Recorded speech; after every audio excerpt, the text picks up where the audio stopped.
Social media వేదికగా జిల్లా collector మీద అసత్యపు ఆరోపణలు చేస్తున్నారని ఎమ్మెల్యే ఆది శ్రీనివాస్ అన్నారు. రాజన్న సిరిసిల్ల జిల్లా కేంద్రంలోని కాంగ్రెస్ పార్టీ కార్యాలయంలో మీడియా సమావేశం ఏర్పాటు చేశారు. ఈ సందర్భంగా మాట్లాడుతూ బీఆర్ఎస్ పార్టీ బరి తెగించిందని మండిపడ్డారు.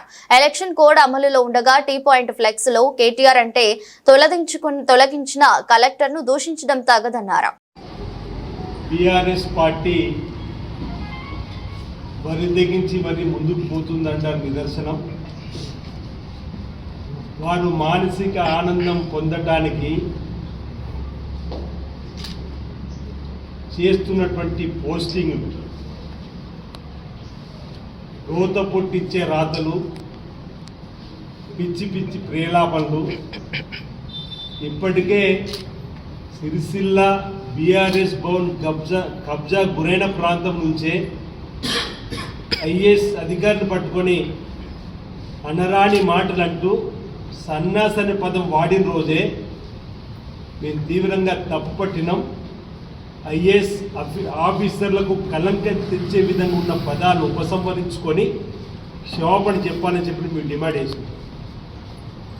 మొట్టమొదటిగా నేను మాట్లాడిన తదుపరి రాష్ట్ర ఐఏఎస్ సంఘం, రాష్ట్ర ఐపీఎస్ల సంఘం, రాష్ట్ర ఐఎఫ్ఎస్ల సంఘం కూడా కేటీఆర్ గారికి బహిరంగంగా క్షమాపణ చెప్పండి అని హెచ్చరికలు జారీ చేసినప్పటికీ కూడా వారి యొక్క ఆలోచన విధానాన్ని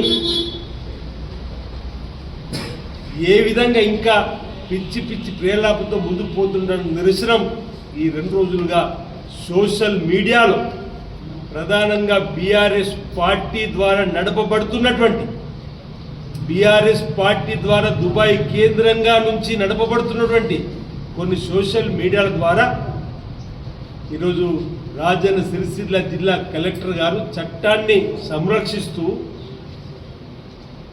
నేను ముందుగా 1000 ఎకరాలు అనుకున్నాం, మా రెవెన్యూ శాఖ మాచులు 2000 వరకు ఉంటుందని చెప్పనుకున్నాం. అంతకు మించి అవినీతి అక్రమాలు, ప్రభుత్వ భూములు అన్యాక్రాంతమై మీరేమో పట్టణాలు దోచుకొని మా వాళ్ళకు పల్లెలు దోచిపెట్టమని చెప్పని పల్లెలు ఉన్నటువంటి ప్రైమ్ టైం భూములన్నీ కూడా రాసిచ్చే విధంగా చేసిన దాన్ని తప్పుపట్టి చట్టాన్ని కాపాడే విధంగా ప్రభుత్వం ఇచ్చిన తన బాధ్యతలు సక్రమంగా నెరవేరుస్తూ ముందుకు పోతుంటే